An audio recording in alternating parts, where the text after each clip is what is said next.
Rare disease atau penyakit langka, di mana peristiwanya hanya terjadi kurang dari 2.000 orang di setiap negara. Faktor penyebabnya mayoritas karena kelainan genetik atau di mana terjadi perubahan komponen dalam satu gen yang ada di tubuh manusia sehingga menyebabkan suatu penyakit. Mungkin Anda pernah mendengar Hunter syndrome yang kejadiannya 1 berbanding 100.000 sampai 170.000. Atau Shackle syndrome yang kejadiannya 1 berbanding 10.000 kelahiran. Nama Hunter syndrome diambil dari nama belakang penemunya, yaitu Profesor Kesehatan di Manitoba, Kanada, Charles Hunter. Ia menemukan dan menjelaskan kelainan ini pada tahun 1917 yang ditemukan pada 2 anak laki-laki.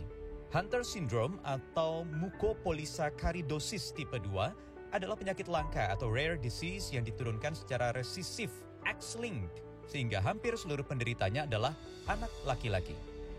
Hunter syndrome disebabkan oleh defisiensi atau tidak adanya enzim iduronate sulfatase atau I2S yang diperlukan untuk memecah molekul gula.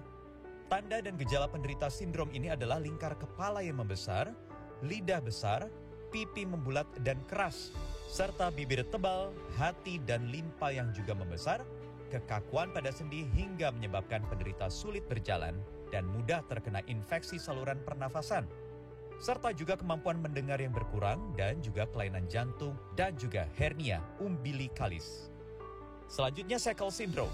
Penyakit langka ini diambil dari nama dokter spesialis anak sekaligus profesor di University of Chicago yang bernama Helmut Paul George Shackle.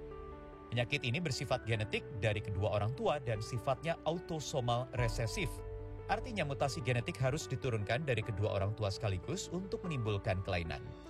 Shackle syndrome memiliki ciri utama pertumbuhan yang tidak optimal, seperti tubuh yang kecil, kepala juga kecil, hidung tampak seperti paruh, dan wajah tirus. Kemudian, rahang bawah lebih panjang, serta cacat pada tulang tangan dan kaki. Terlambatnya pertumbuhan penderita Shackle syndrome sudah terjadi sejak masih di dalam kandungan dan terus berlanjut hingga lahir, sehingga menyebabkan tubuh penderitanya lebih pendek. Anak-anak dengan sindrom ini juga memiliki IQ rendah di bawah 50. Data dari Kementerian Kesehatan menyebutkan mereka yang mengalami rare syndrome atau penyakit langka, 75%-nya adalah anak-anak. Dan dari anak-anak ini 30%-nya lagi adalah mereka yang berusia di bawah 5 tahun. Penyakit seperti Hunter syndrome atau Shackle syndrome ini kemudian menyebabkan ada perubahan penampilan fisik dan juga mental. Yang ini juga berdampak bukan hanya bagi mereka yang menderita saja, tetapi juga keluarganya yang menerima tekanan dari lingkungan sekitar.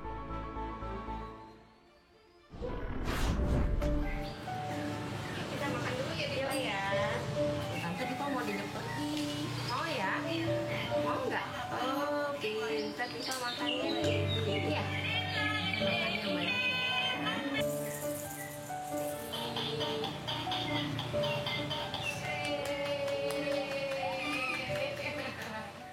Saya Lia, ibu dari Diva. Diva ini penyandang Shackle syndrome. Jadi diagnosa awal Diva itu keterlambatan pertumbuhan otak. Jadi waktu lahir Diva hanya beratnya 1050 gram dengan panjang badan 35 cm.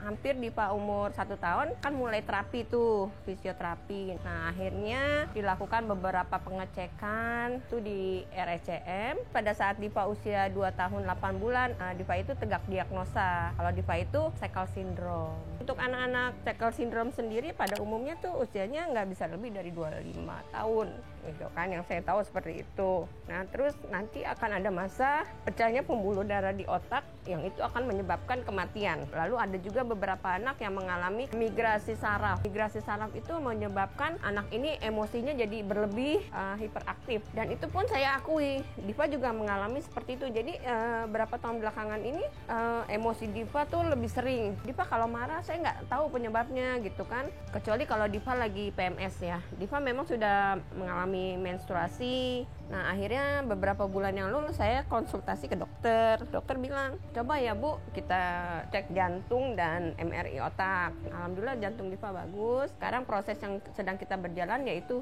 untuk MRI. Tahun 2020 ya, awal-awal tuh. Saya dapat DM follower juga tuh. Kok kata-katanya seperti itu? Nyakitin saya gitu. Apapun kondisi Diva kan bagaimana kan ini juga ciptaan Allah. Kita di mata Allah kan sama. Akhirnya ya udah kasus itu saya bawa ke kepolisian gitu. Agar hal-hal seperti ini ya jangan terjadi lagi baik untuk Diva atau teman-teman Diva yang lain yang memiliki kondisi yang sama lah gitu. Sebenarnya waktu lahir pastilah namanya kita dikaruniai anak yang dengan kondisi yang berbeda, pasti kita sedih, kecewa, marah itu pasti. Cuman saya berpikir kalau ibunya lemah, kalau ibunya nggak kuat, bagaimana nanti dengan pertumbuhan anak saya? Ya alhamdulillah juga dari support dari keluarga itu istilahnya membuat saya lebih semangat lagi lah untuk mengejar apa yang harusnya Diva butuhkan untuk treatmentnya dan berobatnya gitu. Ya saya sih berharap mungkin ya insya Allah kalau dunia medis kan makin lama makin maju, berharap akan ditemukan obatnya gitu. Nah, saya juga berharap pemerintah lebih aware lagi, teman-teman ya, sahabat-sahabat yang memiliki anak-anak yang spesial, kita nggak usah malu, kita harus tetap semangat, kita harus tetap berjuang demi kemajuan, demi tumbuh kembang anak-anak kita. Ya, Diva ya.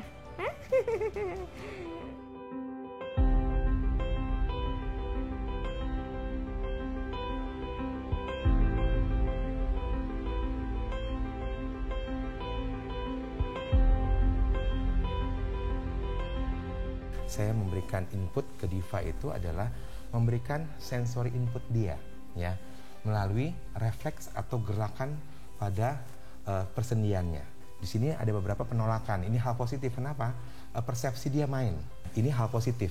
Artinya menunjukkan bahwa Diva itu body awareness-nya bagus. Bicara manfaat ini adalah kita bilangnya adalah input atau respon yang diterima oleh Diva. Karena kategori rare disease ini masalahnya itu biasanya akan mempengaruhi pada sirkulasi, pada gangguan pembuluh darah, ada masalah dengan pertumbuhan, perkembangan yang secara umum. Ini perlu kita banyak-banyak stimulasi, ya.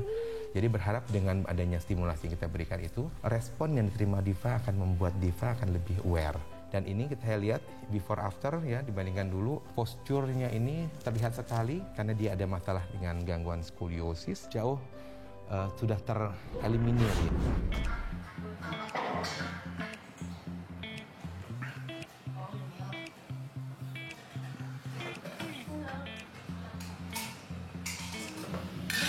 Nih batunya nih. Nanti nggak working lagi. Udah. Mau lah. Ya, tuh.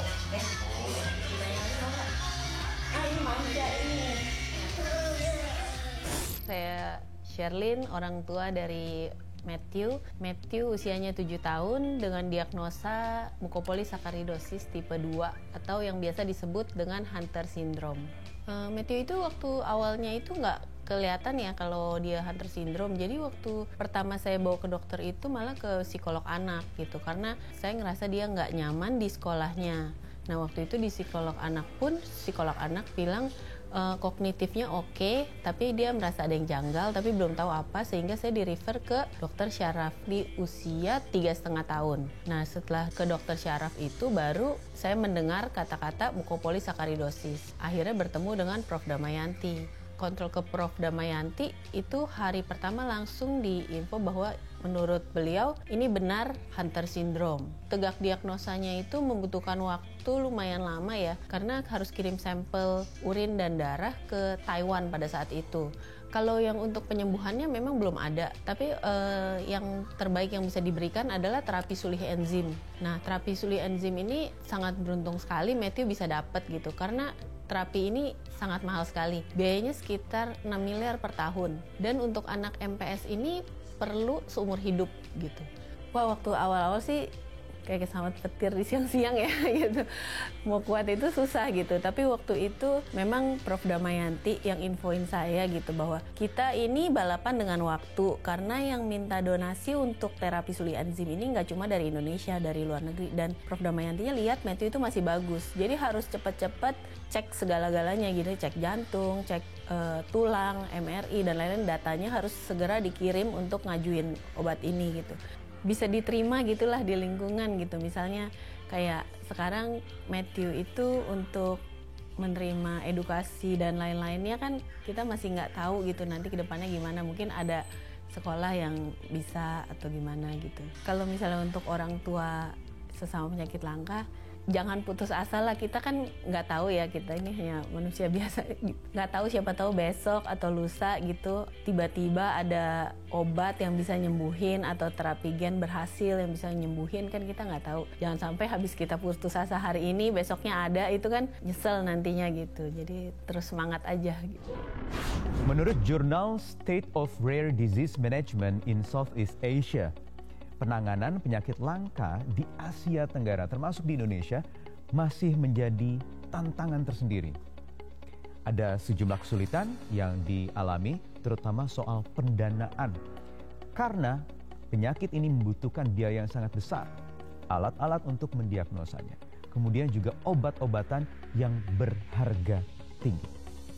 Kita masih dapat kesulitan dalam menegakkan diagnosis dan untuk tata laksana dari penyakit langka. Nah, masalahnya sekarang 80% penyakit langka itu adalah penyakit genetik ya. Jadi diagnosisnya kan harus dengan pemeriksaan genetik yang di Indonesia belum ada. Nah, kemudian 5% dari penyakit langka itu ada obatnya. Nah, ini pun juga sulit untuk mendapatkannya. Satu, obatnya nggak ada di Indonesia. Kalau memasukkan juga kita harus membuat suatu sistem dulu.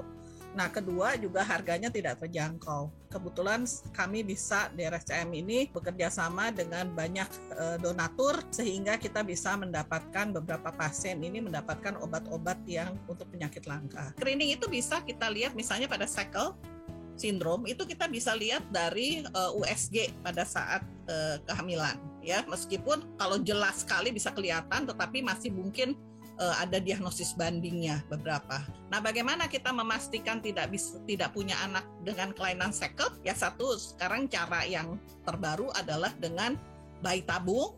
Nah, kemudian embrionya nanti dipilih mana yang tidak mengandung gen tersebut, yang mutasi gen tersebut itu dimasukkan kepada ibunya, ditransfer, dan dia mempunyai anak yang tidak penyakit sickle. Tidak bercita-cita sebagai yang terdepan, tetapi saya punya pasien yang begitu banyak di Indonesia. Nah, yang saya inginkan adalah perhatian, tolong bantu kami dengan laboratorium. Kita punya ahlinya, tetapi begitu harus diaplikasikan ke pelayanan, maka kita nggak punya dana untuk memberikan reagensnya misalnya kan.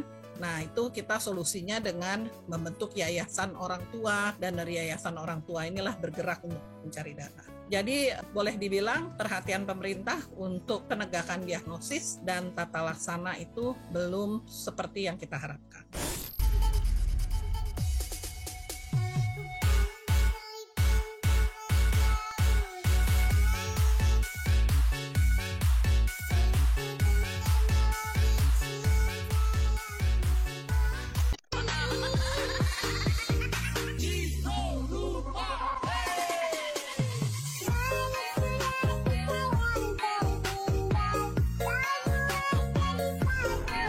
Meski hanya dialami oleh sedikit orang saja di setiap negara, bukan berarti rare disease atau penyakit langka ini juga langka penanganannya. Harus ada upaya yang serius, yang terukur, yang sistematis, dan harus diposisikan sebagai penyakit yang umum juga, sehingga bisa memberikan pemerataan, keadilan bagi mereka yang membutuhkan pengobatan ini. Saya Wahyu Wiwoho, kita berjumpa lagi di 50 Minutes pekan depan.